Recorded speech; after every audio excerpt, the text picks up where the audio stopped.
Please be seated. Veuillez vous asseoir.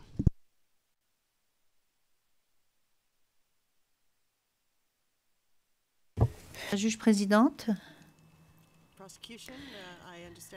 je crois comprendre que vous allez poursuivre. Je ne sais pas qui va parler maintenant. Je continue sur ma lancée, Madame la Présidente. J'aimerais juste vous rappeler que vous avez environ 35 minutes qui vous restent pour terminer la présentation de vos arguments. Je me tiendrai à ce timing.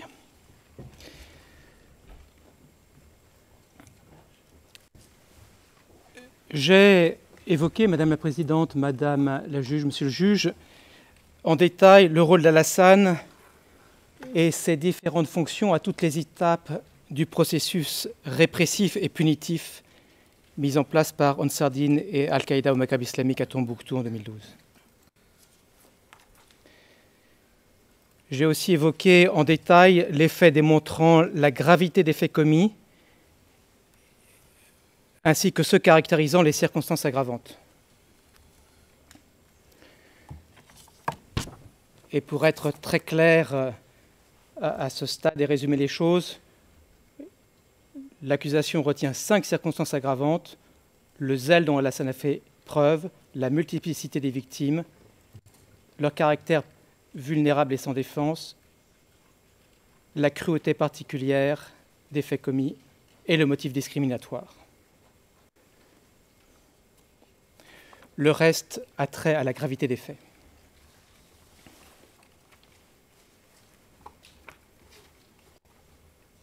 Et il n'y a donc pas de double comptage.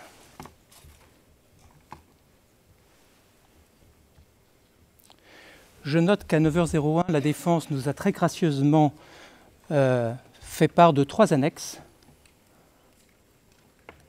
Je demande très clairement qu'elles soient rayées du dossier. On est censé faire des conclusions orales, pas des conclusions écrites. Or, ces annexes sont substantielles. Elles viennent à la dernière minute, en embuscade. Et cela contourne d'ailleurs le timing imparti par la Chambre à chaque partie pour faire ses conclusions. Sans ça, nous aussi, on aurait pu venir avec des annexes et rajouter des heures de conclusion orale déguisées dans des écrits.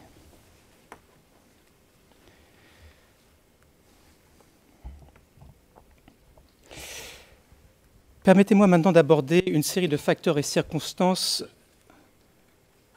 que la défense va développer au titre des circonstances atténuantes. Je veux rassurer la Chambre, je ne vais pas être exhaustif et je ne vais pas m'attarder plus que nécessaire.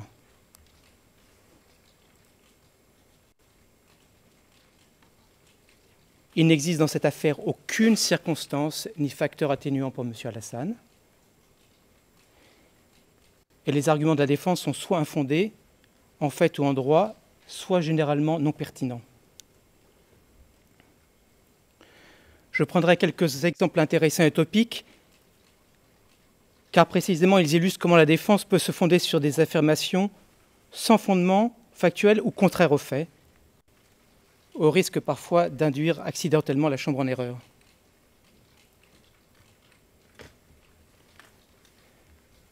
Je laisse de côté les questions d'état de santé actuel de M. Al-Hassan liées au Covid-19 et le syndrome post-traumatique allégué, imputé à des faits prétendus de torture pendant sa détention au Mali, lesquels n'ont rien à voir avec la procédure devant la CPI de toute façon. On s'en est déjà expliqué longuement par écrit. Et sur cette question de la santé actuelle de M. Al-Hassan, je renvoie à la décision de la Chambre d'appel dans l'affaire Ongwen et à votre décision récente sous le numéro 2639. Je me focalise donc simplement sur les allégations de la défense concernant la prétendue coopération de M. Al-Hassan, ses remords allégués et la question du pardon dont il ferait l'objet.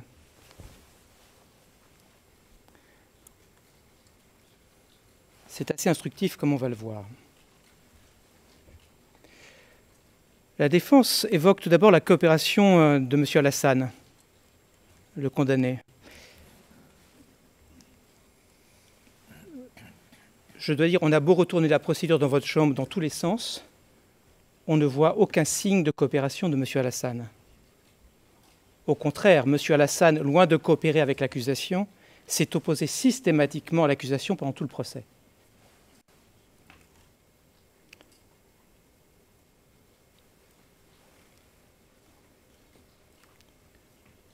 Bien sûr, il a donné une interview en 2017 comme témoin. Mais c'était avant que la Chambre préliminaire émette un mandat d'arrêt en mars 2018 contre lui. Depuis lors, durant 6 années consécutives, M. Alassane, et c'est parfaitement son droit, a fait preuve d'une absence totale et persistante de coopération. Il s'est ainsi opposé de façon la plus ferme à ce que son interview de 2017 précisément soit versée en preuve devant votre chambre.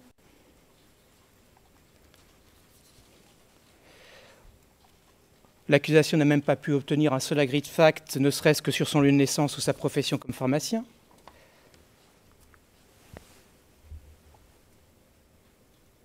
Alassane conteste même l'existence d'un conflit armé au Nord-Mali. Tout enfant malien sait qu'il y a un conflit armé au Nord-Mali et il suffit d'aller sur YouTube et de taper Mali 2012 pour le constater.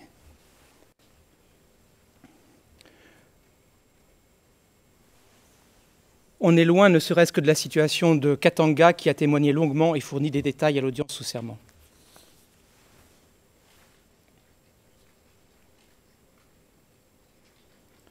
Alors, Alassane peut s'opposer à tout, c'est son droit. Je le reconnais volontiers, mais on ne peut pas parler de coopération. C'est erroné.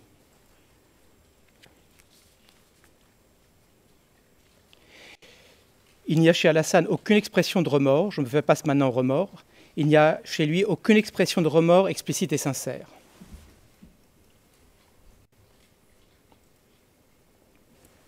Il a déposé une déclaration écrite devant votre chambre.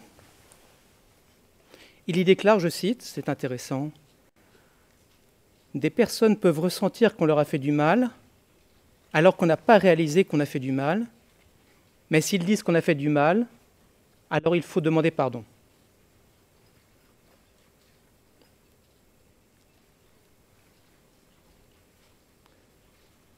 C'est tellement général et ambigu. Alassane ne mentionne même pas Tombouctou ou les Tombouctiennes et les Tombouctiens. Alassane ne mentionne même pas les faits de 2012. Alassane ne mentionne même pas un seul des crimes pour lesquels il a été condamné par votre chambre.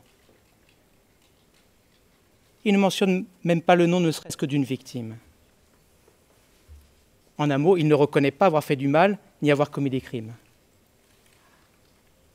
À la vérité, des remords, on n'en voit pas. Et on est très loin, par exemple, de la position d'Almadi, un local de Tombouctou comme Alassane, poursuivi en 2012 pour l'attaque contre les mausolées, et qui a exprimé des regrets directs, clairs et appuyés à l'audience lors de son procès à la CPI en 2016.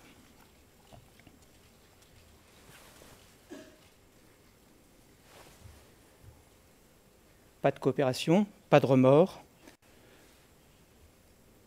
J'en viens à la question du pardon tel que développé par la défense. La défense parle de pardon, mais attention. Premièrement, pardonner ne veut pas dire qu'il ne doit pas y avoir de sanctions. Il faut distinguer d'une part le plan de la morale et de la conviction personnelle, et d'autre part le plan de l'application de la loi. En fait, la sanction nécessaire et juste, la rétribution précède souvent le pardon. On verra ce que disent les victimes, mais si je me souviens bien, les victimes demandent même une peine d'emprisonnement à vie contre M. Alassane. Donc clairement, ils font bien la distinction entre sanction et pardon.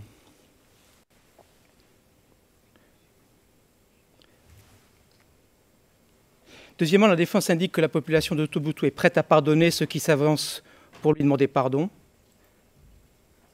On est dans le général, sans aucun détail. Il y a un seul témoin qui mentionne un pardon de la population à Alassane, mais quelle est sa qualité pour le dire? Je renvoie à la décision dans l'affaire Ongwen. Seuls les représentants légaux des victimes ont qualité pour parler au nom de ces dernières. Et troisièmement, nul doute que certains n'ont pas pardonné. Souvenez-vous du cas de Dédé Oumaïga, amputé en 2012 à Tombouctou. Il est mort depuis, il n'a pas pardonné. Et il le dit dans une vidéo MLI au Tipeee 0001-7077, 20e minute. Il déclare « Il ne mérite pas le pardon. Tous ceux qui excusent ces gens sont complices. »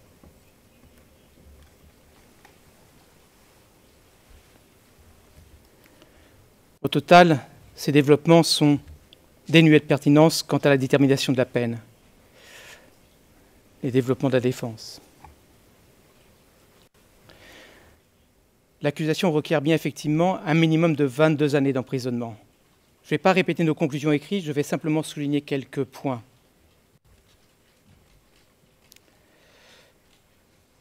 Qu'en est-il en termes de référence de jurisprudence antérieure? Vous connaissez la jurisprudence Semenza, OTPYR. La Chambre d'appel indique les comparaisons peuvent ne pas être d'une grande utilité, étant donné que chaque affaire a ses propres circonstances particulières et que les circonstances atténuantes et aggravantes peuvent commander des résultats différents.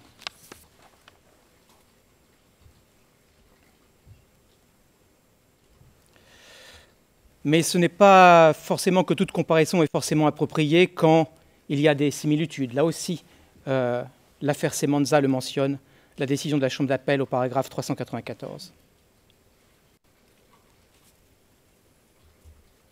Donc il faut vous focaliser sur les faits particuliers de l'affaire et les circonstances aggravantes qui concernent M. Alassane, ainsi que l'absence de circonstances atténuantes, mais il y a quand même des parallèles justifiés qui peuvent être faits, et je vais les faire. J'ai mentionné le cas de M. Al-Mahdi, membre d'Ansardine et d'Al-Qaïda au Maghreb islamique en 2012 pendant l'occupation de la ville. Lui aussi est un local. Il s'agit là des mêmes lieux, de la même période de temps. Et M. Al-Mahdi a été poursuivi pour l'attaque contre les mausolées menée pendant une dizaine de jours, soit un seul chef d'accusation qui en soi ne portait pas sur l'intégrité physique des personnes. M. Al-Mahdi a pleinement coopéré dès le début, il a plaidé coupable, il a exprimé des remords sincères à l'audience, on l'a dit. Sur la base de ces différents facteurs, la Chambre de première instance concernée a prononcé une peine de 9 années d'emprisonnement contre lui. En comparaison, les crimes de persécution, torture, traitement cruel, atteinte à la dignité de la personne, mutilation, autres actes inhumains et sanctions prononcées sans jugement préalable par une cour régulièrement constituée. Tous ces crimes commis par Alassane sont infiniment plus nombreux, portent aux personnes sans défense et vulnérables, y compris femmes et enfants, et ont duré infiniment plus de temps avec un motif discriminatoire.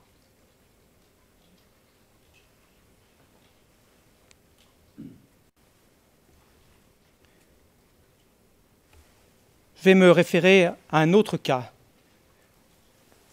celui de M. Ongwen, dans lequel la peine originale de 30 années d'emprisonnement pour persécution a été réduite d'un tiers à 20 ans en raison du jeune âge auquel M. Ongwen... Madame la Présidente.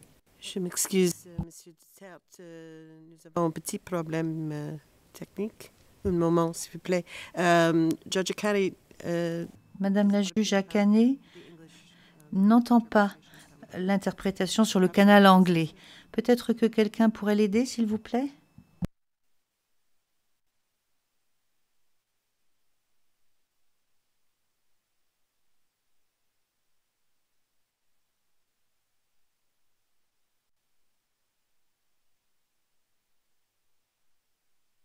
Mr. Duterte, or perhaps you could La juge présidente, Monsieur Dutertre, peut-être pourriez-vous parler en français pour que nous puissions voir si cela fonctionne. Une citation du poète Nazım Hikmet, poète turc.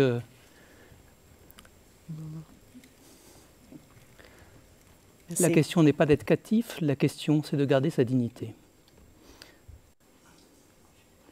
Dans le recueil « Il neige dans la nuit ».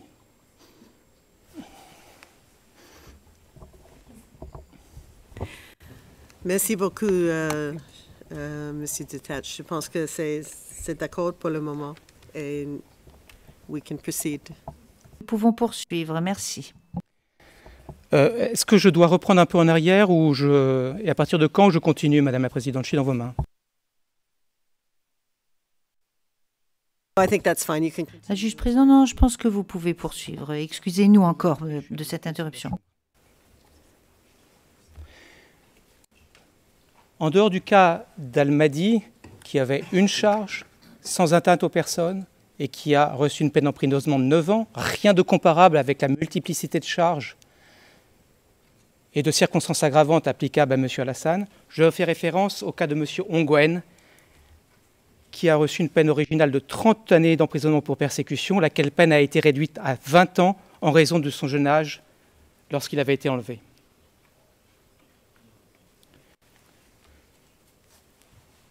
Dans cette affaire, les actes sous-jacents de persécution, l'affaire Ongwen, incluaient les condamnations, comme dans Alassane, pour torture et atteinte à la dignité de la personne. Dans l'affaire Ongwen, comme dans l'affaire Alassane, il y avait la circonstance aggravante de multiplicité de victimes. Mais dans les cas d'Ongwen et d'Alassane respectivement, il y avait différentes autres condamnations sous-jacentes aux crimes de persécution.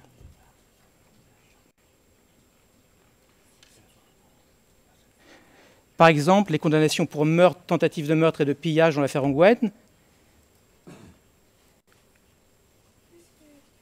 et condamnations pour autres actes humains, traitement cruel, mutilation et sanctions prononcées sans jugement préalable par une cour régulièrement constituée dans le cas d'Alassane.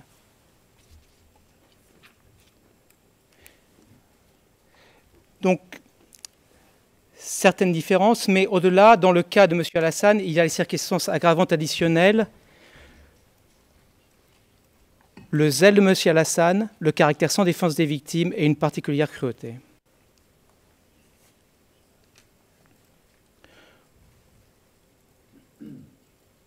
Au total, mutantis mutandis, en comparant ce qui est comparable, Al-Mahdi, Ongwen, Alassane, il n'y a rien qui justifie de descendre pour le crime de persécution dans la présente affaire à moins de 22 ans d'emprisonnement.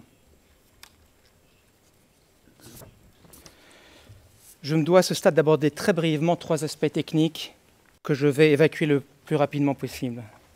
C'est un peu aride, je m'en excuse, mais je dois être en record sur ça. Le premier point technique est mentionné par la défense dans son mémoire. C'est lié aux conditions de remise de M. Alassane à la Cour pénale internationale. Il n'y a aucune violation du statut, encore moins d'impact en termes de réduction de peine. Je me réfère au filing ICC-01/12-01/18, ICC-0112-01/18, -10 du 29 mars 2018. Les éléments nécessaires sont là. Donc 0112-0118-10. L'argument maintenant d'Alassane, aux fins d'appuyer son temps de détention au Mali entre 2017 et 2018, sur la peine que vous prononcerez.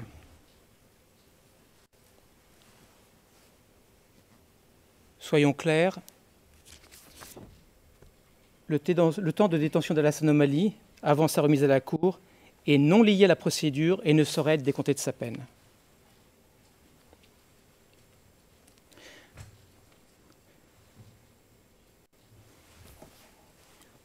L'arrestation d'Alassane par Barkhane date du 21 avril 2017.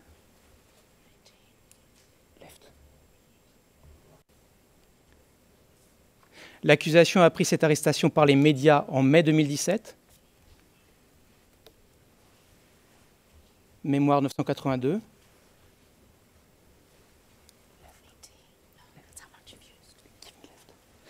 L'accusation a ensuite interrogé Alassane comme témoin à partir de 13 juillet 2017.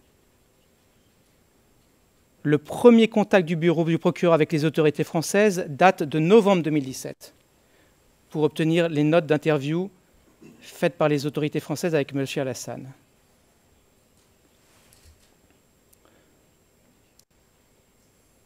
La demande de mandat d'arrêt déposée par le bureau du procureur à la chambre préliminaire 1 date du 20 mars 2018. Il a été, ce mandat d'arrêt, décerné le 27 mars 2018. Barkhane n'a donc jamais arrêté Alassane en avril 2017 en raison d'un mandat d'arrêt de la CPI délivré près d'un an plus tard, en mars 2018. C'est l'évidence. Et le dossier de transfert des autorités françaises aux Maliens, MLI OTP 0069 99 39, et le dossier de la DGSE malienne, notamment 0066 0066-0452, montre que les autorités françaises et maliennes étaient intéressées par les activités d'Alassane avec Al-Mansour et Iyad al-Khrali après 2013.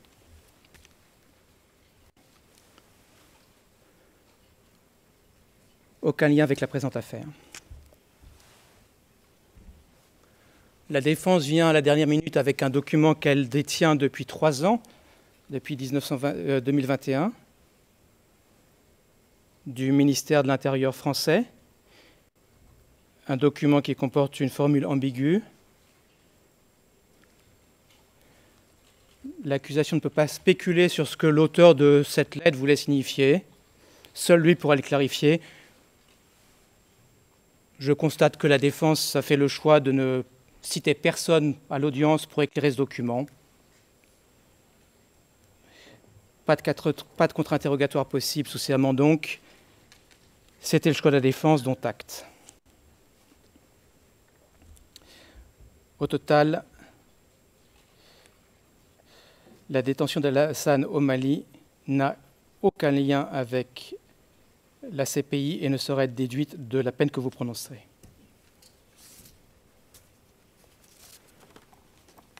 Un mot rapide sur la composition de la Chambre et le remplacement d'un juge. Je dirais que tout délai pris potentiellement ne préjudicie aucunement Alassane, qui est déjà condamné, et dans la mesure où toute période de détention à la CPI, entre cette audience et le moment où le jugement sur la peine sera prononcé, a vocation à être pris en compte sur le temps total qu'Alassane devra effectivement passer en prison. Il n'y a donc pas de préjudice.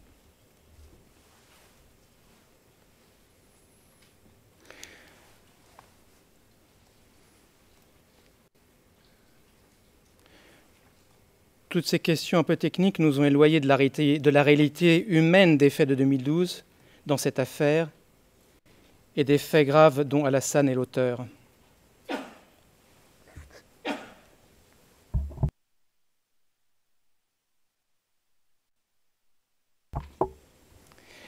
Laissez-moi finir avec le cas déchirant de Dedeu Maïga.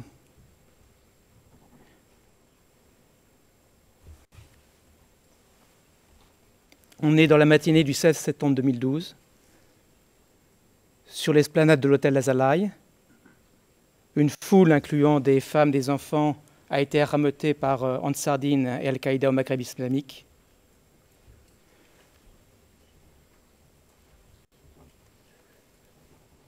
Ce jour-là, Tombouctou a été témoin d'une violence et d'une cruauté inconnues pour eux.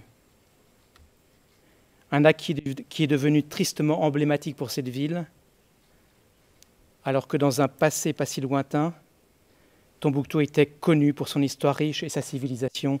Je me réfère à nouveau à ce que M. le procureur adjoint a dit. On a des photographies de ce triste événement du 16 septembre 2012. Vous les avez vues. Elles sont au dossier, visibles.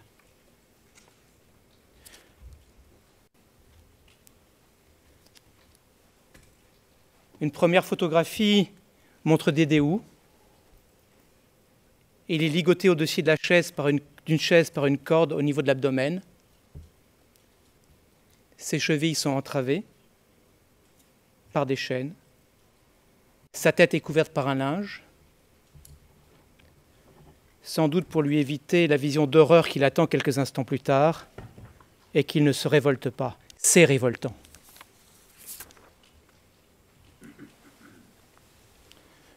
Une deuxième photographie montre la scène après amputation. On y voit la machette utilisée pour couper la main droite de Dédéou. Il y a des traces de sang tout le long de la lame. On voit aussi sur l'image, d'un côté, la main amputée avec des esquilles d'os.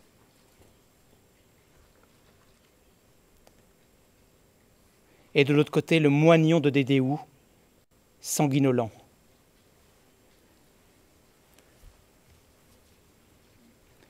Le moignon est mis dans de l'huile de palme chaude, une boucherie.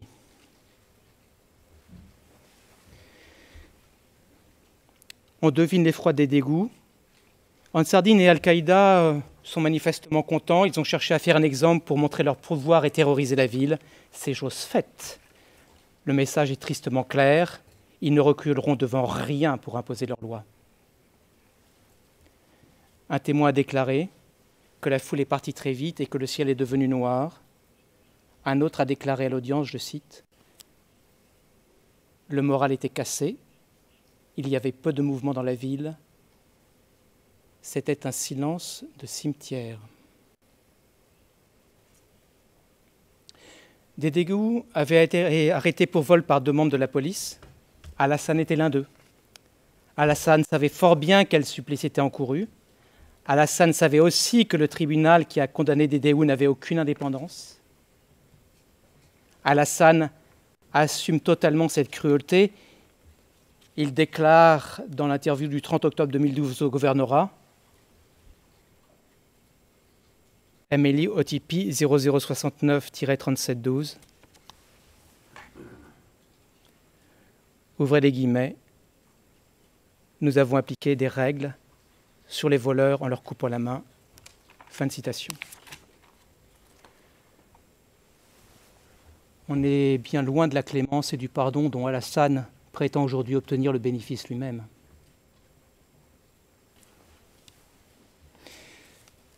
Madame la Présidente, Madame la Juge, Monsieur le Juge, voici un peu plus de 10 ans, au janvier 2013, par un jour sans doute semblable à celui d'aujourd'hui, Al-Qaïda au Maghreb islamique et Ansardine ont fui Tombouctou devant l'avancée des troupes maliennes appuyées par des troupes françaises. Alassane est parti avec Al-Qaïda au Maghreb islamique et Ansardine. Dernier chef de la police islamique, Alassane sait pourquoi. Les Tombouctiens aussi. Tombouctou était libéré, Tombouctou était libre. Mais pour sa part, Alassane a continué dans son même état d'esprit. En 2013, dans les montagnes des Tigarar, où Hakim et Ansardine ont trouvé refuge, il s'est vanté de ce qu'il avait fait, des prohibitions qu'il avait appliquées. Paragraphe 1093 du jugement. La défense vise d'autres paragraphes de votre jugement sur l'état d'esprit d'Alassane. Elle se garde bien de s'appesantir sur ce paragraphe 1093. Madame la Présidente, Monsieur le Juge, Madame la Juge, 1000 générations de Tombouctiens ont fait la grande histoire de Tombouctou, la perle du désert. Alassane a contribué avec Al-Qaïda au Maghreb islamique et Ansardine à flétrir cet héritage. 1000 générations à venir répareront les traces de l'épisode dramatique de 2012 et ses blessures.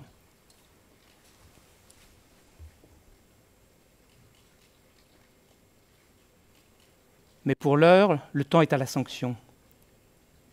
Une sanction basée sur la nécessaire rétribution et sur la dissuasion.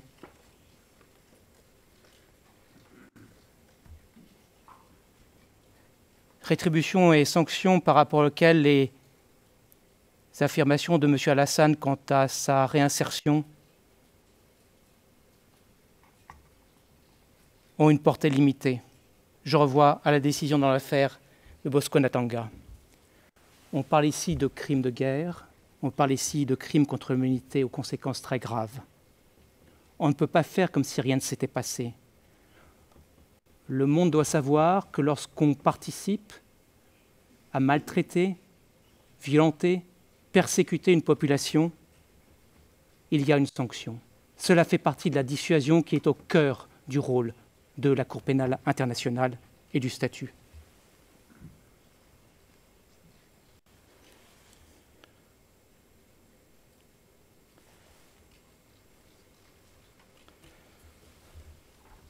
La Chambre a retenu que les règles et interdictions imposées par Ansar Dine et Al-Qaïda au Maghreb islamique, ainsi que la menace et l'application de sanctions violentes, ont un effet traumatique sur la population de Tombouctou, qui a vécu dans une atmosphère de peur, de violence, oppression et humiliation. Paragraphe 1540. Avec la participation assidue d'Alassane. Alassane, j'y reviens, est celui qui sera toujours là, à la police, de mai 2012 à janvier 2013, quels que soient les changements de chef.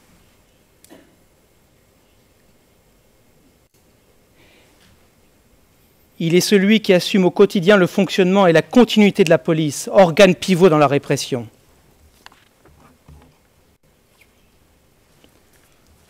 Et on a beau chercher, on ne voit personne dans Al-Qaïda au Maghreb islamique et Ansar Dine qui a eu une telle participation pendant toute l'occupation, du début à la fin de la chaîne de répression, et s'est employé ainsi à mettre en œuvre la vision religieuse de ces deux groupes armés.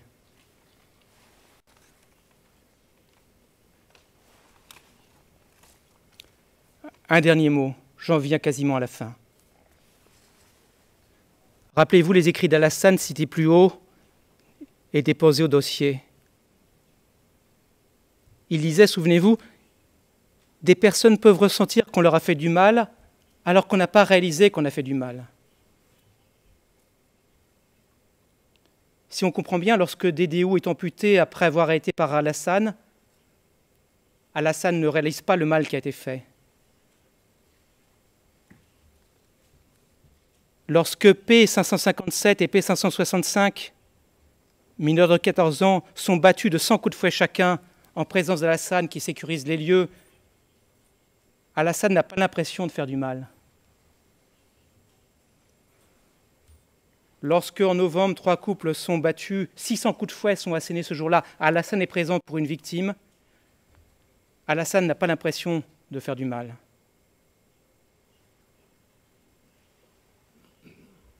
Au total, une population, des habitants, des femmes, des hommes, des mineurs qui n'avaient rien demandé et rien fait. 2 groupes viennent les martyriser avec la complicité de locaux, comme Alassane, qui a agi contre ses propres sœurs, contre ses propres frères.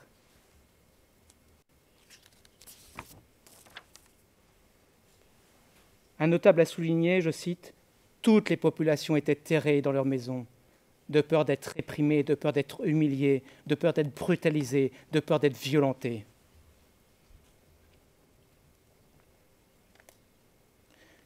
Pour n'importe quel vol à main armée dans une banque en bande organisée avec des armes et prise d'otages dans un contexte national, les auteurs recevront pas moins de 12 à 15 ans d'emprisonnement.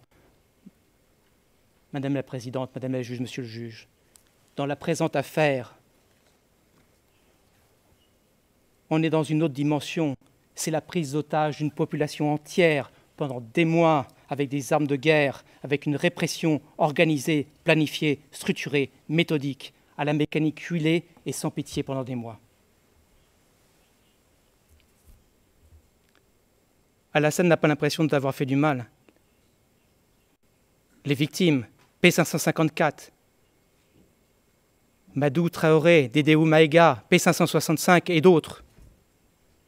Tous ceux qui sont passés devant le tribunal, aussi avec un rapport d'Alassane, ont bien saisi le mal qu'on leur a fait.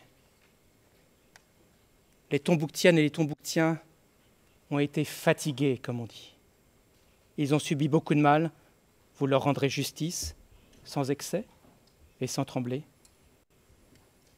22 ans minimum, Madame la Présidente, Madame le juge, Monsieur le juge.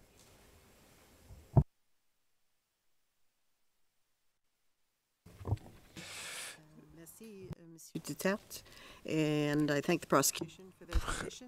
Et merci à l'accusation pour son exposition et pour avoir respecté les délais. Je me tourne à présent vers les représentants légaux des victimes. Maître Sita, vous avez la parole. Je vous rappellerai que vous disposez de 30 minutes à vous répartir comme vous considérez qu'il sera le plus opportun de le faire.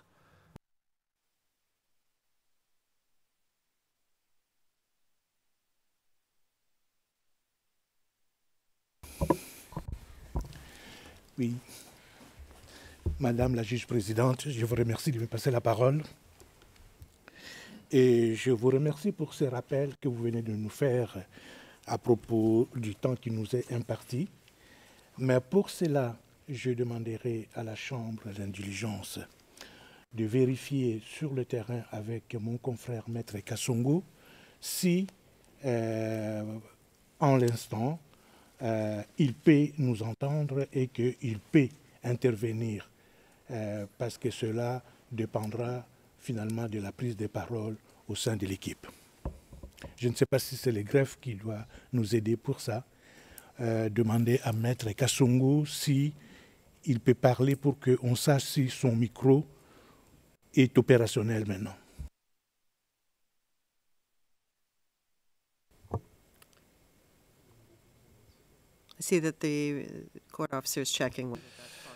Présidente, oui, le greffier est en train de voir si c'est possible. Je ne souhaiterais pas perdre trop de temps avec ça, ceci dit, Maître Sita. Donc j'espère qu'on pourra avoir une idée claire assez rapidement.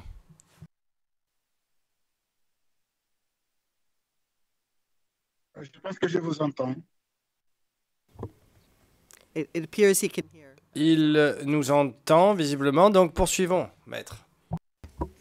Merci beaucoup, Madame la juge présidente. Donc, voilà, je commencerai donc de brèves observations compte tenu du temps très limité qui nous a été imparti par la Chambre. Ensuite, Maître Kassongo, qui vient de réagir, prendra la parole. Et Maître Sédou Doumbia clôturera les observations des représentants légaux au cours de cette audience.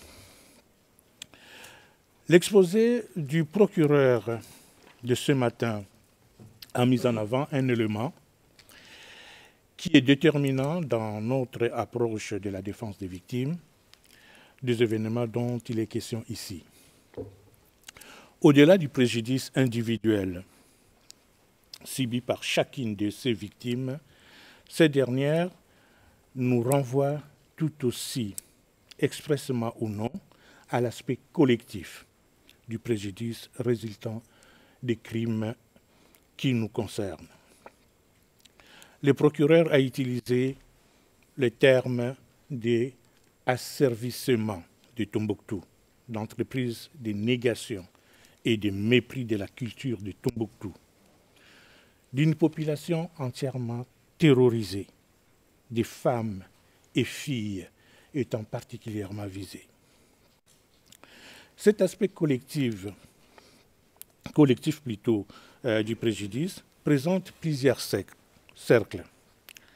La population de Tombouctou, tout entière d'abord, ensuite, dans ces groupes, les femmes, du fait de leurs conditions de femmes, et au sein de ces femmes, en particulier, celles qui ont pu se trouver dans des circonstances ou dans des situations ayant justifié en particulier la répression du système mis en place, soit du fait de leur arrestation pour n'avoir pas respecté les nouvelles règles, soit du fait de l'intérêt qu'elles représentaient pour les bandes armées pour servir de mariage forcé, ou encore toute une série d'autres motifs qui restent à ce jour ressentis comme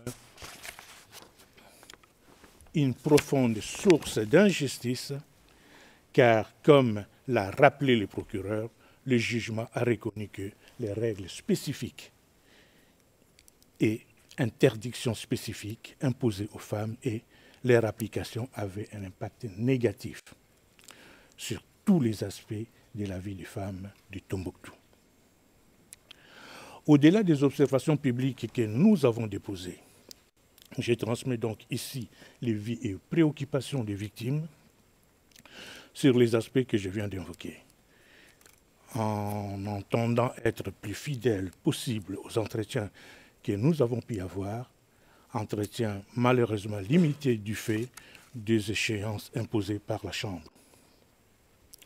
Nous nous sommes donc rendus auprès de nos clients vers fin juillet pour les informer sur le contenu du jugement et la suite de la procédure et pour recueillir leur vie et préoccupations sur la peine. Au cours des réunions, nous avons ainsi entendu majoritairement des femmes qui portent encore sous différentes formes des stigmates des événements et qui luttent chaque jour pour subvenir aux besoins de leur famille.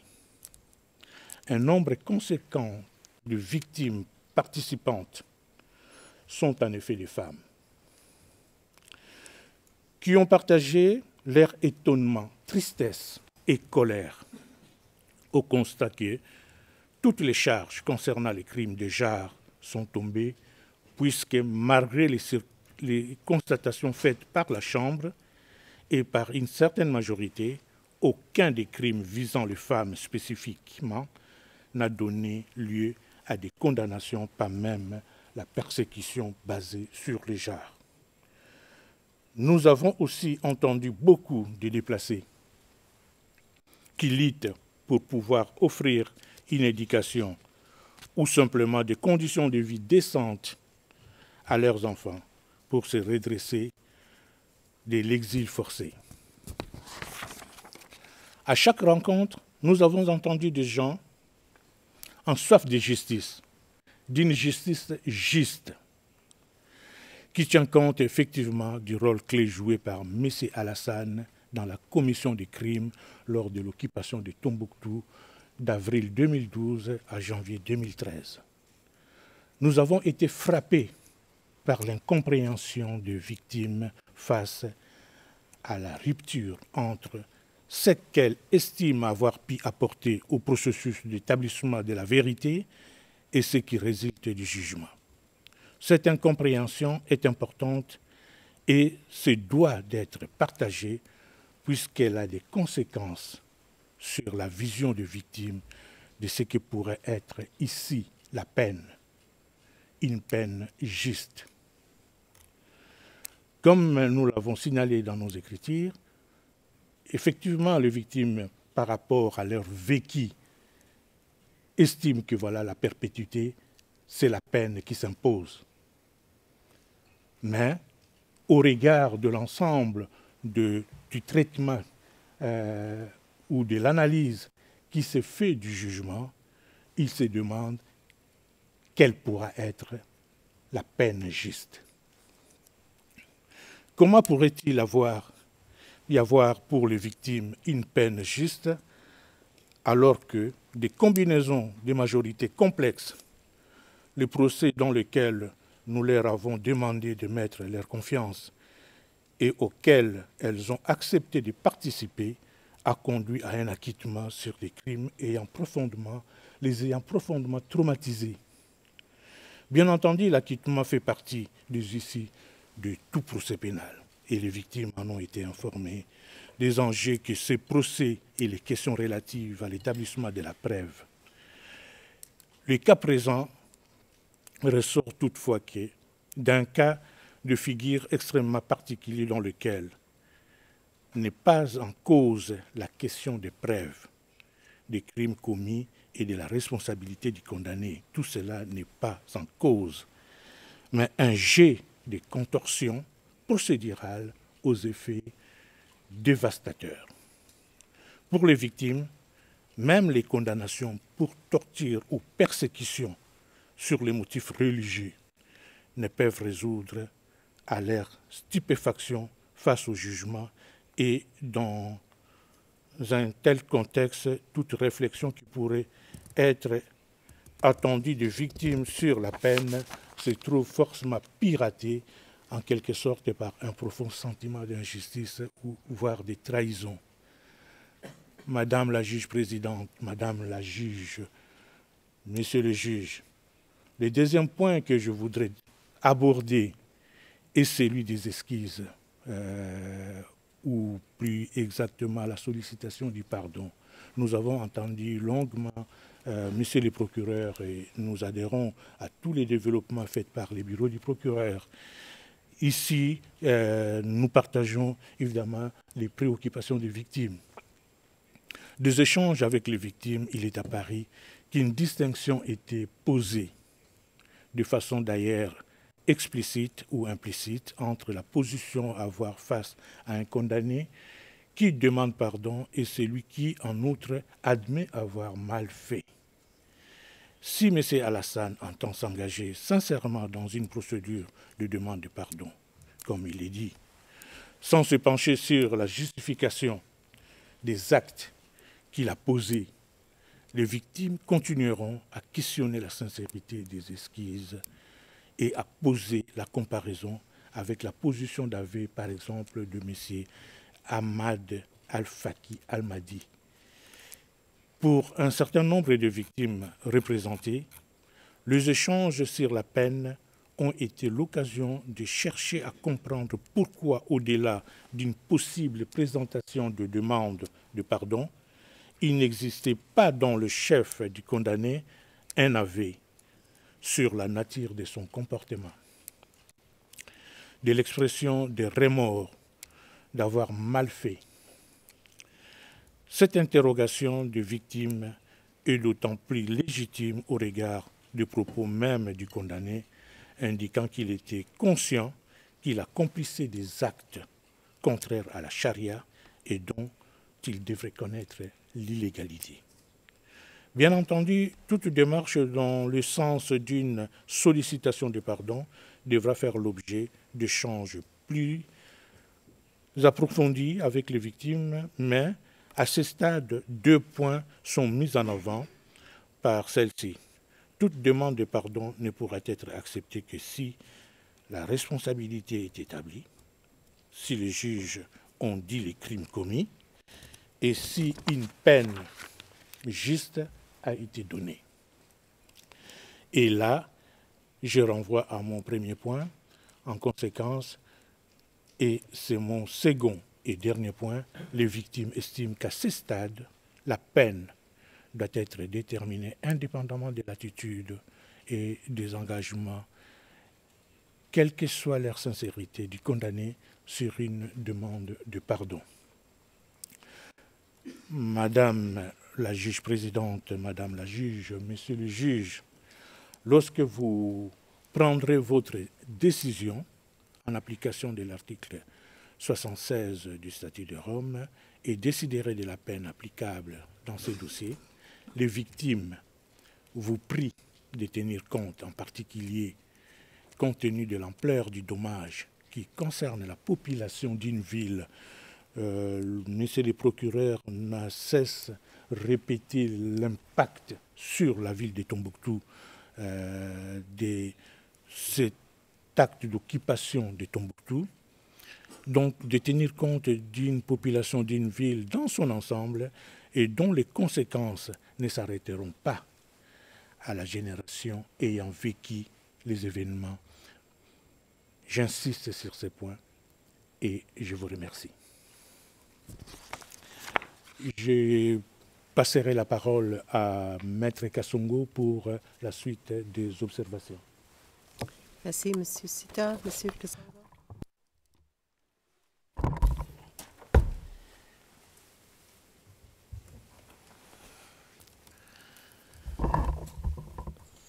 Merci, cher confrère Maître Sita. J'ai saisi l'occasion pour d'abord remercier la Chambre de nous avoir passé la parole et surtout mes grandes salutations à Madame la Présidente, à Madame la Juge et à Messieurs les juges. Et sans oublier tous les participants, les partis et les participants. Mon intervention sera moins longue parce que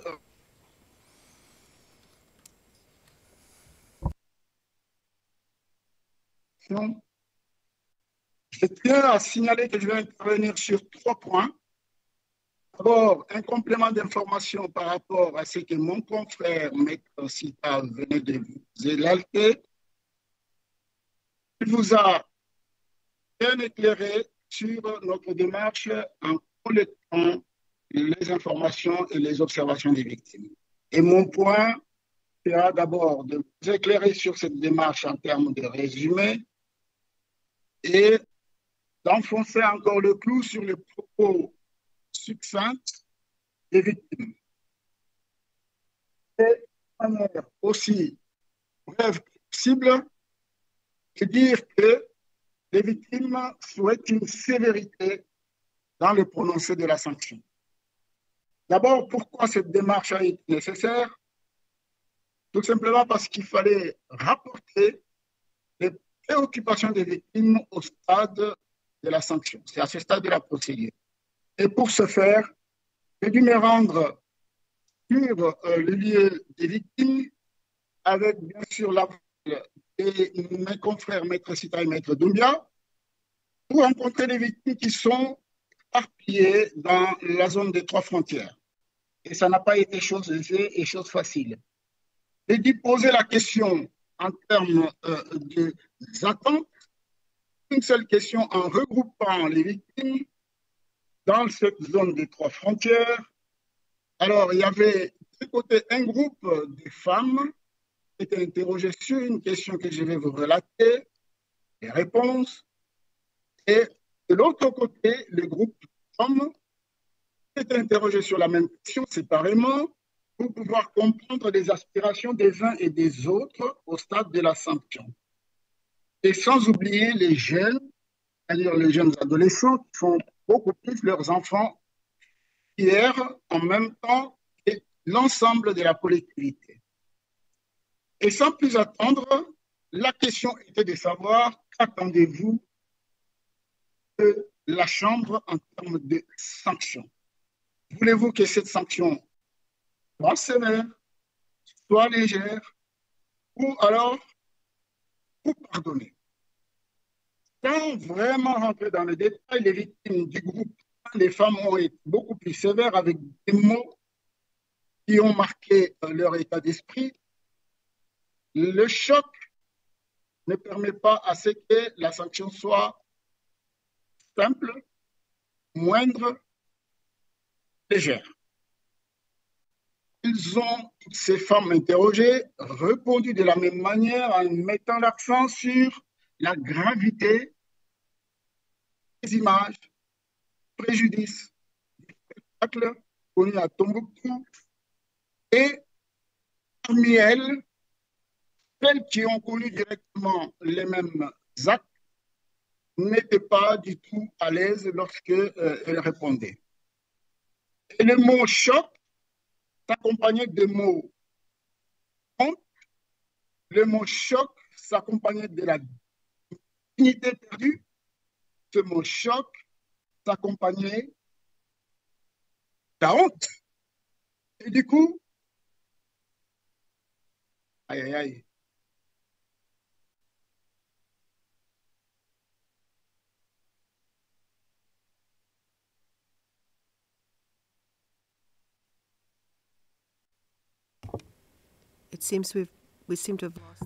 Présidente, apparemment, on a perdu la connexion.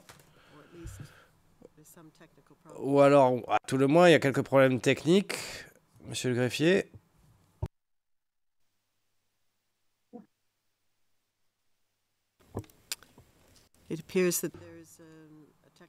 Alors, il y a un problème technique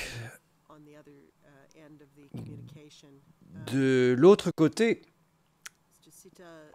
Donc, Maître Nsita, peut-être devrions-nous passer à l'intervention de Monsieur Doumbia et voir si on peut revenir à Maître Kassongo si le temps nous le permet. Voilà ce que je propose. Oui, c'est à ça que je pensais aussi, Madame la Présidente. Oui. Donc, Maître Doumbia, si vous êtes prêt, vous pouvez prendre la parole.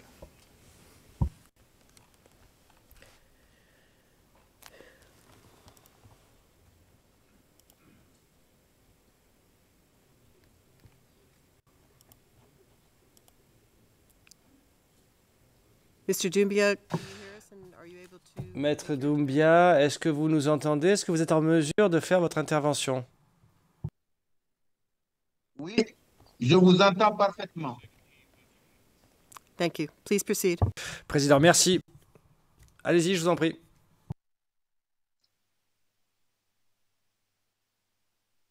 Bonjour, Madame la Présidente, honorable juge, bonjour.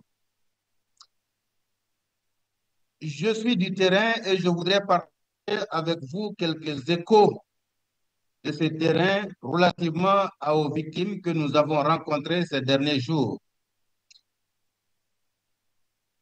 Ces propos qui sont recueillis sur quelques victimes, une dizaine, je voudrais bien, si le temps me le permet, résument en quelque sorte ces victimes-là qui participent à cette procédure et qui envoient au juge leurs profondes aspirations quant à l'issue finale de ce procès. La première victime qui expose son cri de cœur de la manière suivante. Elle dit, vu la gravité des faits, Al-Hassan mérite de rester en prison pendant longtemps encore pour qu'il réfléchisse sur ce qu'il a fait à la population de Tombouctou. Si on nous le donne aujourd'hui, il ne verra pas le jour.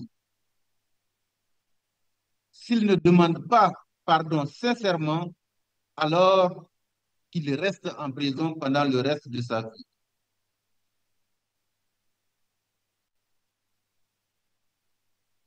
Une deuxième victime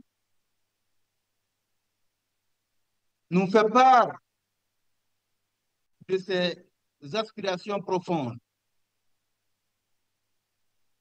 Elle dit, il y a toujours des groupes armés dans Sardine qui terrorisent les gens au nord du Mali. Nous savons ce qui se passe à Tombouctou par l'intermédiaire de nos parents qui sont restés. Vu les informations que nous recueillons, la population de Tombouctou n'est toujours pas prête à pardonner à Al-Hassan. Les populations qui sont restées vivent dans la misère à cause de ce passé douloureux. Ces gens sont détruits et dévastés.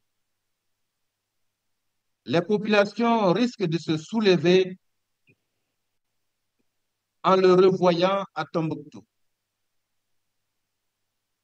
Elles pourraient se résigner si on les en empêche, on les empêche de réagir, mais elles ne pardonneront jamais. Une troisième victime dit ceci. Je pense qu'il faut le garder pendant le temps qu'il faut jusqu'à ce qu'il ne soit plus en mesure de reprendre les faits pour lesquels il est actuellement en prison. Sinon, les parents restés sur place pourraient continuer à souffrir de ces méfaits. En tous les cas, C'est à la justice de décider ce qu'il faut pour lui. Qu'il soit sanctionné à la hauteur de la gravité de ses faits, des actes qu'il a commis à l'égard des victimes qui doivent obtenir réparation. Une quatrième victime dit ceci. Pour moi, il doit passer le reste de sa vie en prison parce que les mêmes problèmes qu'il a causés sont toujours là. Nous vivons les mêmes problèmes. Le temps qu'il a déjà fait en prison n'est pas suffisant. Les méfaits de ces gens se sont répandus partout et ils doivent réparer tous les préjudices qu'ils ont causés. Un être humain ne peut pas se lever un matin pour persécuter toute une population, mutiler des gens, les flageller, les violer et penser que quelques années suffisent à laver tout cela. Tous ceux qui ont subi des préjudices de la part de ces gens doivent obtenir une juste réparation.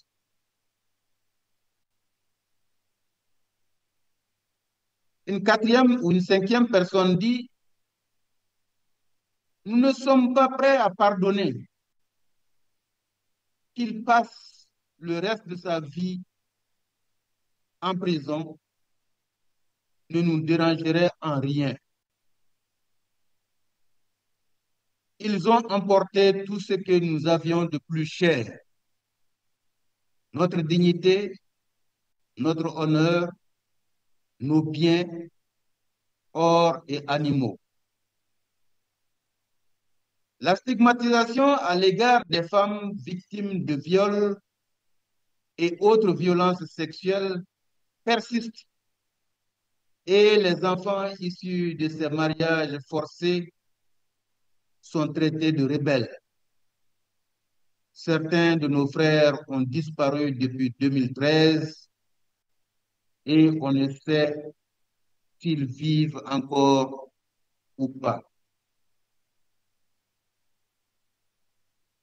Une autre victime dit, si Al-Hassan part au nord aujourd'hui, la population ne le pardonnera pas, surtout qu'il a été acquitté pour certaines charges.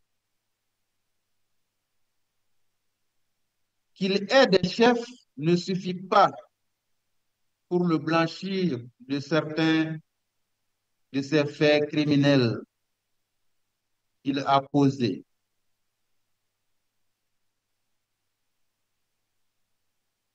Une autre victime nous dit, nous ne pourrons pas oublier ce qu'il a fait, raison pour laquelle nous ne pouvons pas pardonner et nos enfants non plus. S'il arrive parmi nous, nous ne pourrons pas le supporter. Ce que Al-Hassan nous a fait n'est pas comparable avec ce que les autres nous ont fait.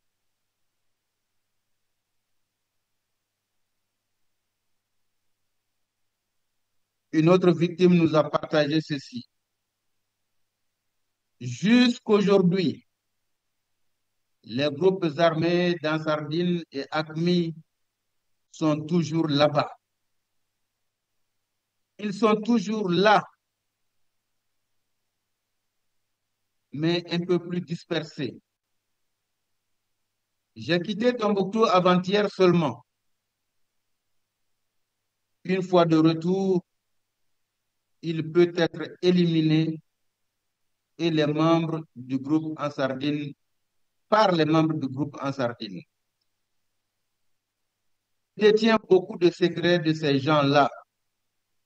s'agissant des djihadistes. Aujourd'hui, l'évidence est que les groupes djihadistes cherchent à tuer tous leurs chefs. Tout ce que Al-Hassan mérite, c'est de rester toujours en prison parce qu'il nous a fait beaucoup souffrir.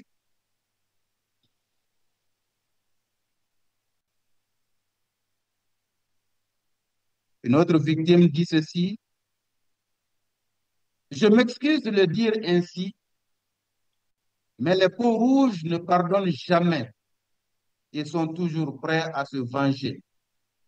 Donc, qu'il meure en prison. » Même si Al-Hassan est libéré et interdit de séjour à Tombouctou, il aura toujours ses radars, ses racines,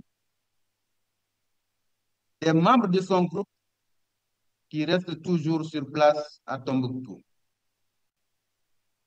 Il ne va jamais abandonner. Il est un leader et s'il retourne demain, il aura des adeptes prêts à le suivre et qu'il peut toujours reconstituer le même groupe autour de lui. Il a toujours son influence dans la population.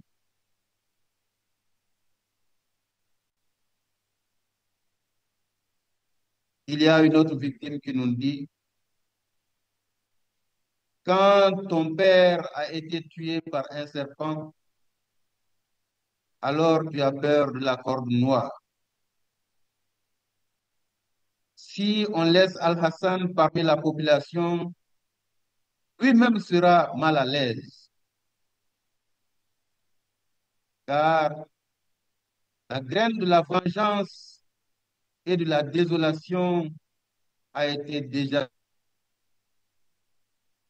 puisque le mal est déjà fait. Qu'importe l'issue de ce procès, la population ne pourra jamais oublier ce qui a été fait.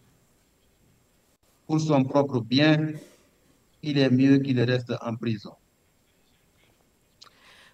Madame le Président, honorable juge, j'ai tenu à partager ces quelques propos en citant directement ces victimes pour illustrer à quel point la douleur est encore vive au sein de la population de Tombouctou. Et pas que. Beaucoup ne sont pas à Tombouctou, mais ils ont aujourd'hui les mêmes ressentiments. Ils vivent les mêmes affres du passé.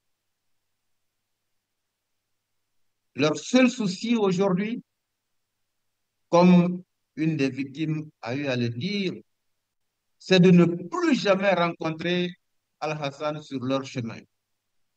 Puisqu'une victime a dit: « Si d'aventure Al-Hassan devait être à Tombouctou, je demanderais à la justice de vivre ailleurs. » La juge présidente, Maître Doumbia, excusez-moi de vous interrompre, mais vous avez atteint la limite de votre temps de parole, donc je vous demanderai de bien vouloir conclure maintenant. Oui, je vais finir, c'était la dernière phrase que je voudrais prononcer. Je voudrais juste dire que le ressentiment de nos populations aujourd'hui, c'est ces yeux rivés sur cette justice en laquelle elles croient fermement et elles pensent que justice leur sera rendue. Je vous remercie, Madame la Présidente. La juge présidente, merci beaucoup. Merci beaucoup. Excusez-nous, je pense que le problème technique continue à être d'actualité avec Maître Kassongo, mais de toute façon, donc, nous aimerions remercier la représentation légale des victimes qui a bien voulu présenter ses arguments à la Chambre. Et je me tourne maintenant vers la défense. Maître Taylor, vous pouvez commencer et bien entendu, vous pouvez tout à fait scinder la présentation de vos arguments comme vous le souhaitez. et notamment donc ceux pour qui cela a été autorisé. Vous avez la parole, Maître Taylor. Merci beaucoup, Madame la Présidente. Et nous n'avons absolument aucune objection à ce que les arguments de Maître Kasongo soient déposés par écrit pour que, si cela peut être utile, pour qu'il n'y ait pas d'entrave. La juge présidente, je vous remercie. Maître Taylor, Madame la Présidente, Madame, Monsieur les juges, en 2012, Monsieur Alassane n'était pas un homme politique, ce n'était pas un soldat. Il n'avait pas choisi une vie de conflit. Il n'avait pas choisi de supporter la lourde responsabilité de la paternité pendant une période sombre et difficile. Il est maintenant condamné pour les choix qu'il a faits. Et il a essayé d'obtenir le pardon des personnes à qui il a nui. Et il s'agit de la population de Tombouctou. Et nous sommes maintenant ici devant vous. Nous nous exprimons en son nom pour vous demander d'exercer votre pouvoir discrétionnaire de façon humaine et de façon équitable. Et je vais en fait vous expliquer dans quel contexte difficile a eu lieu le comportement de M. Alassane. Je vais expliquer comment ces choix ont été modelés et par quelles contraintes.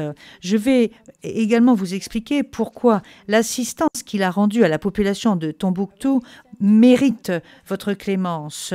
Une peine réduite est également proportionnée à la nature réduite de sa connaissance et de ses contributions. Maître Mélissa Beaulieu-Lucier vous parlera de la pertinence de la situation personnelle de M. Alassane pour que la Chambre puisse forger une peine qui sera proportionnelle compte tenu de l'intégralité des circonstances. Maître Setti vous parlera d'un argument précis soulevé par le bureau du procureur et la représentation légale des victimes au sujet de la gravité et des circonstances atténuantes. Alors vous avez dans l'annexe A toutes les citations auxquelles je vais faire référence. Il s'agit du tableau 1. Vous avez l'annexe B également qui fait référence aux arguments présentés par l'accusation avec les références croisées au titre et au chapitre, aux têtes de chapitre des jugements avec des codes de couleur.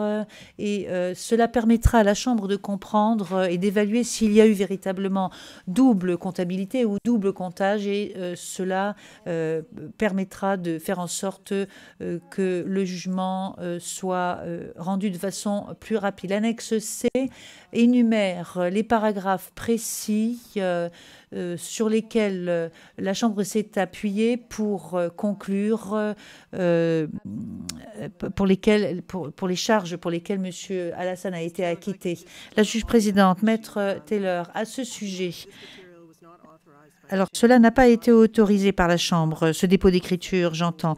Ce n'est pas un concept que nous connaissons dans le contexte des arguments présentés à la Chambre. Vous pouvez tout à fait y faire référence, mais comprenez que la Chambre ne prendra pas cela en considération comme autant d'arguments déposés par écrit. Donc, vous pouvez tout à fait avoir recours à ces éléments lorsque vous adressez à la Chambre, mais vous pouvez tout à fait faire les références telles que vous le souhaitez, mais voilà quel est le point de vue de la Chambre et je vous demande de poursuivre. Maître Taylor, merci, Madame la Présidente. Monsieur Alassane a été acquitté de la moitié des chefs d'accusation et de plus de la moitié des incidents qui faisaient l'objet des charges en l'espèce. Mais bien qu'il ait été acquitté des persécutions pour genre, viol et mariage forcé, le procureur ainsi que la représentation des victimes continuent à se reposer sur pour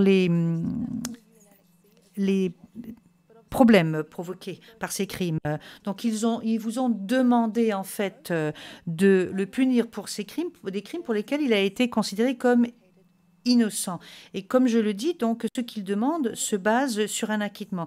Et ils ont fait fi de ces acquittements parce que, lors de leurs arguments, ils ciblent des groupes tels qu'Ansardine et Al-Qaïda et non pas M. Alassane. Mais aujourd'hui, dans ce prétoire, le rôle de la Chambre ne consiste pas à punir Al-Qaïda ou Ansardine.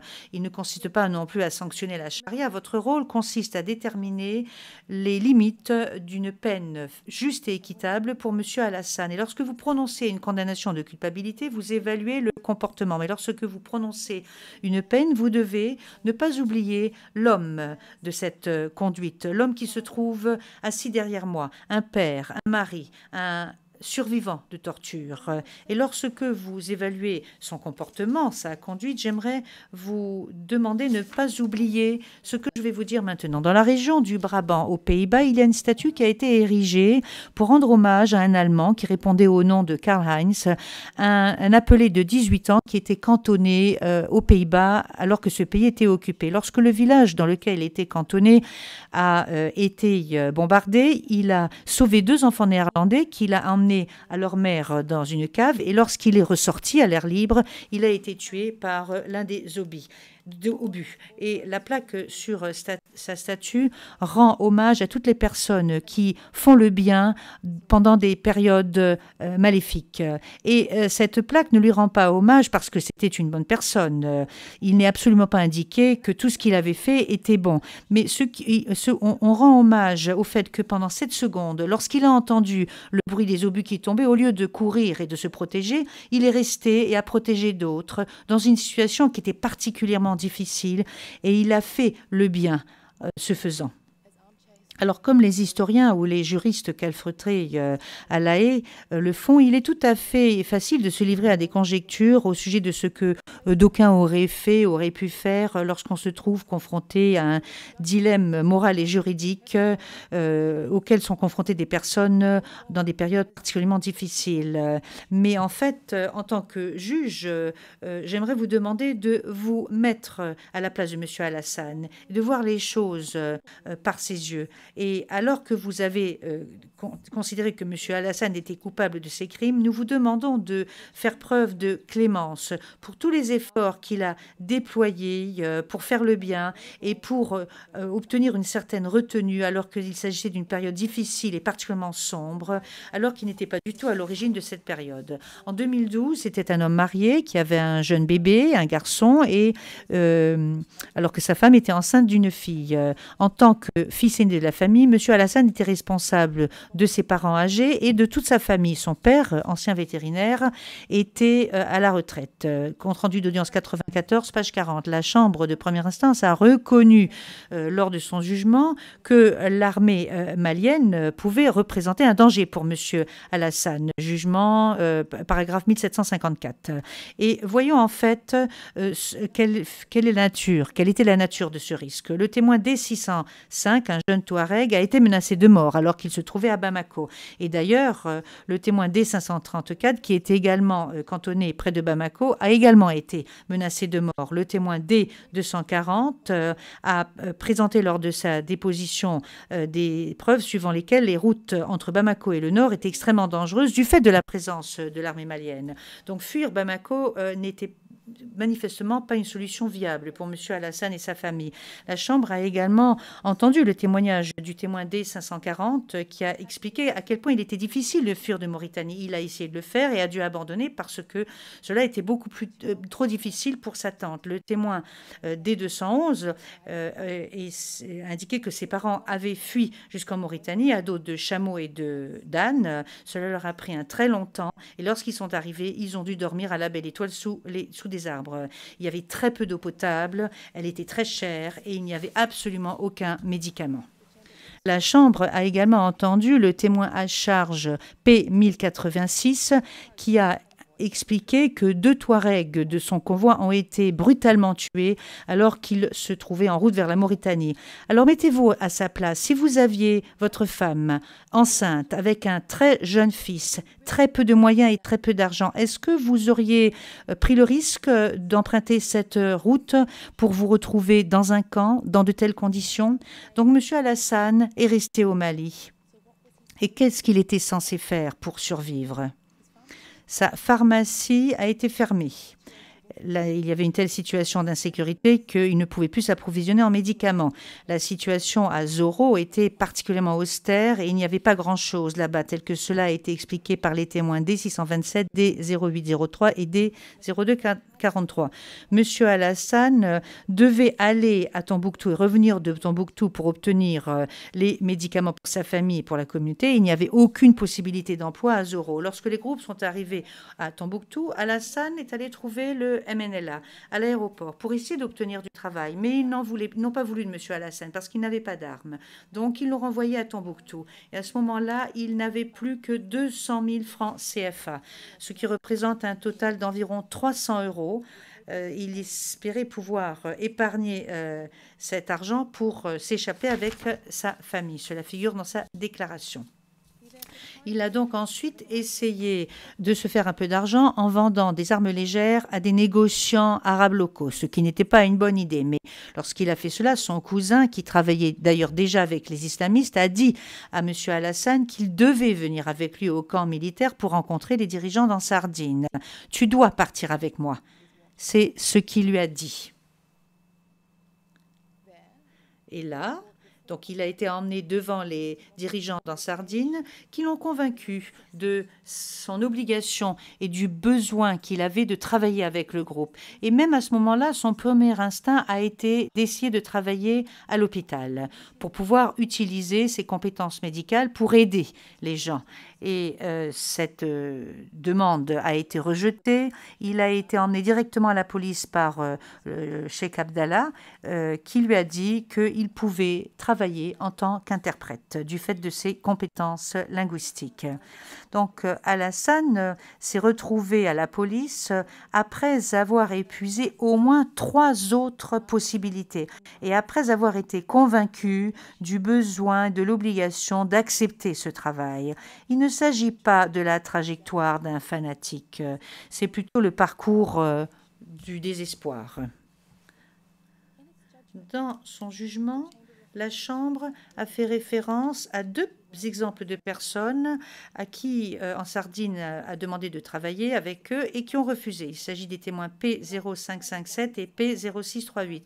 Mais après avoir refusé cette offre de travail, le témoin P557 a quitté Tombouctou et y a laissé sa femme et son enfant.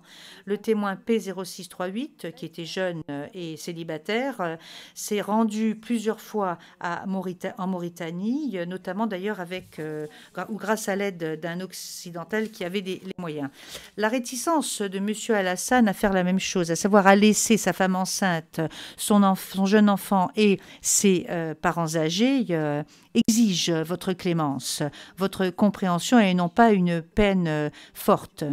La Chambre a également conclu que l'explication fournie par M. Alassane au sujet du contexte dans lequel il a rallié en Sardine correspondait aux éléments avancé par ses associés proches qui le connaissaient. Alors, qu'ont-ils dit, ces associés proches? Le témoin D211 qui a confirmé qu'il n'y avait pas d'autres emplois disponibles pour la population qui n'avait pas déjà un travail ou un négoce. En tant que Touareg, ce n'était pas possible de rester à Tombouctou sans être associé ou protégé par l'un des groupes. Le témoin D211 a également témoigné que M. Alassane lui avait dit qu'en Sardine était la force la plus puissante présente. Et il a dit la moitié des gens dans cette ville sont des étrangers, ce ne sont pas des locaux. Et si nous, la population locale, n'intégrons pas en Sardine, nous allons ne plus pouvoir défendre nos voisins, nos connaissances et nos frères. Donc ce ne fut pas la religion, l'argent, ce ne fut pas la haine non plus, mais ce fut l'amour pour autrui, pour ses voisins, pour ses connaissances, pour la population locale qui étaient ses frères et qui avait besoin de sa protection. C'est cela qui a poussé M. Alassane à rallier en Sardine. De même, d'après le témoin D243, Hassan m'a dit que l'une des raisons pour lesquelles il avait rallié en Sardine, c'était pour protéger sa famille et pour protéger la population en Tombouctou. Et c'est à cause de lui ou grâce à lui plutôt que les gens ont pu rester à Tombouctou à ce moment-là. Et les témoins D0243 et D0272 ont témoigné que la protection de M. Alassane ne s'étendait pas seulement à la tribu Kelansar ou aux Touaregs. Donc oui, effectivement, lorsque M. Alassane n'a pas eu de d'autres possibilités de protéger sa famille, il a été convaincu de la nécessité de travailler avec Ansardine et il a utilisé cette position, cette fonction pour aider la population locale. Et nous citons dans nos arguments écrits plusieurs exemples qui permettent de comprendre comment M. Alassane a utilisé sa fonction pour aider la population locale de façon non discriminatoire. Ce comportement de clémence ne s'est pas restreint à ses actes. Il a également utilisé sa fonction pour conseiller d'autres pour qu'ils fassent la même chose. Le témoin P0582 l'a confirmé à la note de bas de page 2668 du jugement. En première instance, la Chambre a cité cet élément de preuve suivant lequel M. Alassane l'avait conseillé d'interpréter de façon à favoriser la population locale. Le témoin P0582 a également témoigné que M. Alassane avait réprimandé un officier de police appelé Bilal qui avait tiré près d'un local. Bilal a été discipliné pour cela, sanctionné, ensuite quitté, parti et a rejoint le Mujao. Le témoin D605 a témoigné que M. Alassane lui avait conseillé de toujours utiliser le calme et la retenue avec la population locale, tout comme Sanda. M. Alassane a aidé à faire en sorte de traduire en justice un officier de police qui avait violé une femme locale.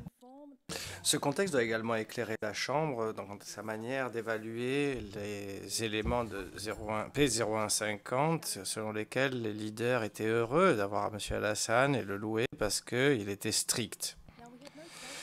Nous n'avons pas de date de cette conversation entre P0150 et les leaders et nous n'avons pas d'exemple de conduite à laquelle est censé faire référence. Mais nous savons que, d'abord, premièrement, Alassane était strict vis-à-vis des membres de la police dont les actions menaçaient de nuire aux populations locales.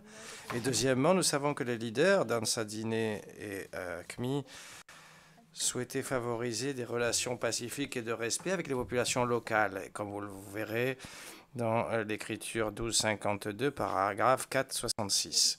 Donc, la seule interprétation raisonnable du sentiment selon lequel les leaders étaient heureux avec M. Alassane, étaient contents de M. Alassane, c'est parce qu'il les aidait à régner et à limiter quiconque souhaitait ou risquait de nuire aux populations locales. Et il a fait également à travers la résolution des conflits de manière pacifique, comme vous le verrez, comme vous l'avez constaté. De la même manière, la Chambre d'instance ne saurait octroyer le moindre poids aux soumissions de l'accusation selon lesquelles M. Alassane portait une arme lors des punitions publiques. Il n'y a qu'un seul exemple, qu'un seul cas où la Chambre trouvera M. Alassane porter une arme, qui est l'exécution de M. Moussa, qui ne fait pas partie des crimes faisant peser des charges. Cet exemple ne peut pas être utilisé pour généraliser le fait. Vous avez les vidéos, vous avez vu les punitions pour lesquelles M. Alassane a été condamné coupable, et vous voyez qu'il n'avait pas d'arme à ces moments-là. Les circonstances de l'exécution de M. Moussa n'ont pas lieu d'entrer dans le cadre des éléments pour lesquels M. Alassane a été reconnu coupable. Moussa était un membre d'Ansadine et non pas un civil. Et il a accepté d'être jugé selon la charia. M. Alassane a même demandé à M. Moussa de fuir. Et la réponse de M. Moussa a été de dire qu'il pourrait fuir des humains, mais pas de Dieu. Moussa ne présentait pas un risque de fuite et Alassane le savait, c'était son ami. Et Alassane était là également pour le soutenir après n'avoir pas pu le sauver. Monsieur Alassane et sa volonté d'indulgence n'a pas toujours été couronnée de succès. Le tribunal islamique n'a pas accepté les allégations des rapports de police selon lesquels une victime en particulier a été violée par son beau-frère. Mais il a essayé, Alassane. Il l'a fait en se mettant lui-même en situation de risque. Dans un sermon, un chef religieux a averti qu'une fois que la police ou la Hasba avait reçu une plainte pour adultère, vol ou consommation d'alcool, personne ne pouvait intervenir contre la volonté d'Allah. Et les preuves montrent que si Alassane a fait ce qu'il pouvait pour protéger les populations locales à travers une interprétation subtile et en faisant preuve d'indulgence, il s'est également vu confronté à une certaine défiance ouverte quand M. Alassane a dit à M. le procureur que les gens étaient effrayés de ces châtiments, qu'il n'y avait rien qu'il pouvait faire. Il faisait référence également à cette crainte de représailles, la manière dont M. Alassane a réagi à l'arrestation de son oncle, par exemple. Lorsque le procureur lui a posé des questions à M. Alassane sur cet incident, il a également demandé si son oncle a été arrêté avant ou après que Hussein Aoubadi soit fouetté. Et à l'instar de l'oncle de M. Alassane, Hussein Aoubadi était également membre du groupe qui avait cassé les règles. Et c'est pour cela qu'Alassane avait peur, parce que c'était après. Il avait peur de ce qui adviendrait si lui, en tant que membre du groupe, son oncle ou quelqu'un d'autre, violait les règles. Donc même lorsque son oncle, un proche, même pour son oncle, un proche, Alassane a fait ce qu'il pouvait, en ne résistant pas, en ne défiant pas, en ne participant, mais en participant et en particulier, Alassane a demandé à l'émir de police si c'était Alassane qui pouvait être celui qui arrêtait son oncle, pour s'assurer que celui-ci ne serait pas battu. Et finalement, c'est son cousin, et non pas Alassane qui a pu atteindre le pardon de Mjao, et pas Alassane parce qu'il ne pouvait pas. C'était ça, le modus operandi d'Alassane. Il utilisait sa présence pour protéger et pouvoir susciter l'indulgence et la mesure. Et c'est de cela, mesdames, messieurs les juges, dont on parle, de mesure et d'indulgence. Et c'est pour ça que je vous demande de prendre cela en compte dans la peine que vous allez prononcer. Typiquement, l'indulgence dont on fait preuve lorsque la personne utilise sa position, lorsqu'elle le peut, pour insuffler cette indulgence. Dans votre jugement, vous avez reconnu que M. Alassane était quelqu'un qui essayait d'aider, paragraphe 1070, et ça va au-delà des membres de sa tribu, des membres de ses amis. Il a défendu des gens du cru qui simplement le connaissaient, des connaissances.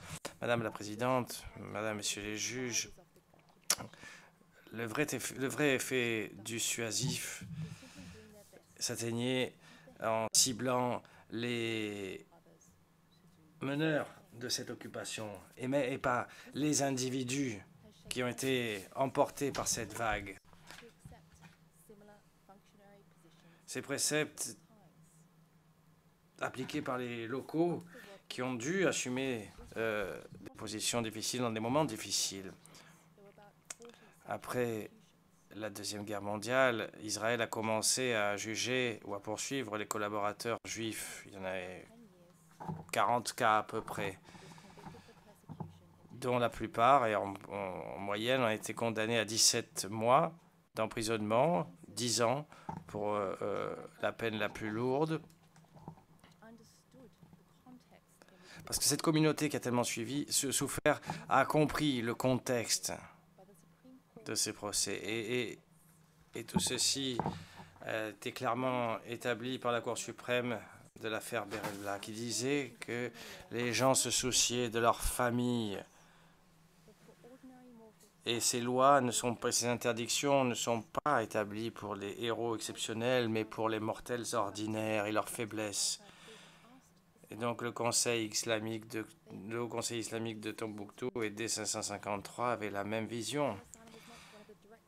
Alassane n'était pas un des meneurs du groupe, il n'était pas avec eux lorsqu'ils sont arrivés les 1er 2 août ou 2 avril et instauré ce système. C'était un local qui, comme tant d'autres, a été emporté par l'arrivée de ce groupe. Madame la Présidente, il est 13 h, bon moment pour faire la pause déjeuner.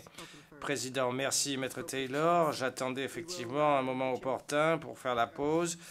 Nous allons lever la séance à ce stade et nous nous retrouverons à 14 heures. Donc une pause déjeuner plus courte pour nous assurer que nous respectons les délais que nous avons aujourd'hui. All rise.